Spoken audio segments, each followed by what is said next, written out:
Welcome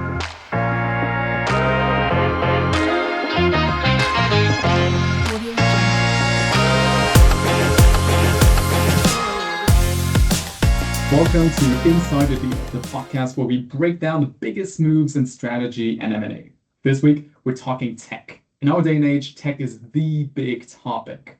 Yet, tech projects in particular are more often than not a failure, so understanding them is key. That's why we brought to you one of the biggest and most successful M&A deals in history today, Microsoft buying LinkedIn back in 2016. To understand how and why this acquisition was so successful, we have today three experts here with us from Microsoft who are going to walk us through the acquisition decision, implementation, and outcome. Welcome to you three. Hi. So in 2016, when Microsoft announced the acquisition, people thought it was very risky. So was it really that good of a decision? When Microsoft first announced its acquisition of LinkedIn, a lot of people raised eyebrows because, after all, it was paying a 50% premium for a social network. But if you actually look at the decision, it was a smart and well-timed move. This is because LinkedIn had over 433 million members at the time, and that's a strategic asset you can't replicate. So that's super interesting. You're talking about the user base, but what made it value beyond just that user base? There are two things that I'd like to cover. First would be the synergies. By embedding LinkedIn's data into Microsoft tools, they made their ecosystem harder to copy. Like, do you remember the resume assistant in Word? Right. That's LinkedIn intelligence powering Microsoft software. Second would be the competitive defense. Salesforce was the CRM leader and was also bidding for LinkedIn. So Microsoft not only secured the richest pool of professional data, but also blocked a rival. Now, looking at the BCG matrix, we can see that Microsoft Windows represented cash cows, whereas LinkedIn was a question mark operating in a high growth industry with untapped profitability potential. The acquisition presented an opportunity for Microsoft to transform LinkedIn into a future star and position itself for sustainable and long-term growth. So their logic, from what I understand, was pretty sound then, right? Yes, exactly. The risks like the integration monetization were real, but the upside was huge. Microsoft projected that the total addressable market for its productivity and business processes would grow by over $100 billion. So it was a high quality decision with clear objectives from both sides, strong alternatives considered, and long term value created. So continuing on the thoughts, our listeners are particularly interested in hearing about the actual implementation part, right? Because that's the part that usually fails. So Julie, maybe you can tell us a bit more about that part.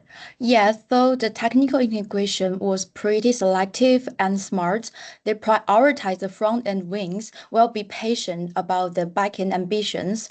And some of their initial promises materialize very quickly, especially in the, we can see in the early integration, the resume assistant in Word, the LinkedIn profile cards in Outlook.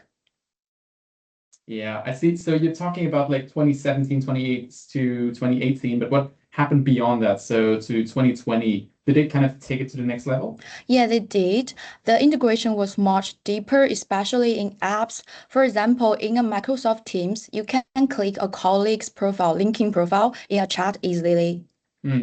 So it kind of sounds like customer-facing initiatives were rather actually successful, right? Yeah. But what about the back-end ones then? Yeah, you just hate to the point. To be honest, their back-end integration was much slower because it was too complex.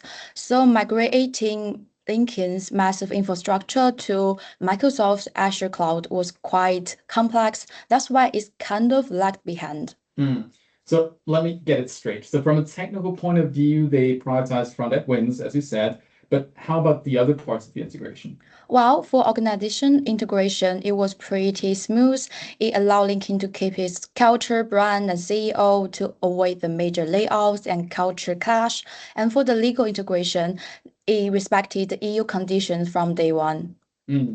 So given kind of this successful integration process that we've just seen, what were the outcomes for the business here? Yeah, so as you said, Adrian, when Microsoft acquired LinkedIn in 2016 for $26.2 billion, many thought it might become, another failed bet, just like Nokia a couple of years prior. But nearly a decade later, we can kind of refer it as Microsoft's biggest success story. Revenue grew from $2 billion in 2017 to $16 billion in 2024. Memberships more than doubled from almost 500 million users to now over 1 billion.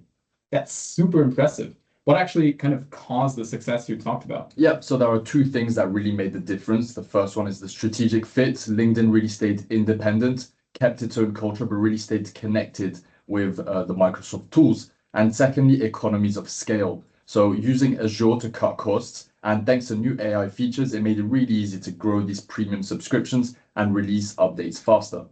So in short, Luca, tell us, what's kind of the takeaway of the situation? So the deal created, that long-term value. LinkedIn stayed independent, but by linking it to Microsoft's ecosystem, the company fueled huge growth and turned the acquisition into a real success. Great. Thank you so much. That wraps up our deep dive for this week. Thank you to our experts, and see you guys next week.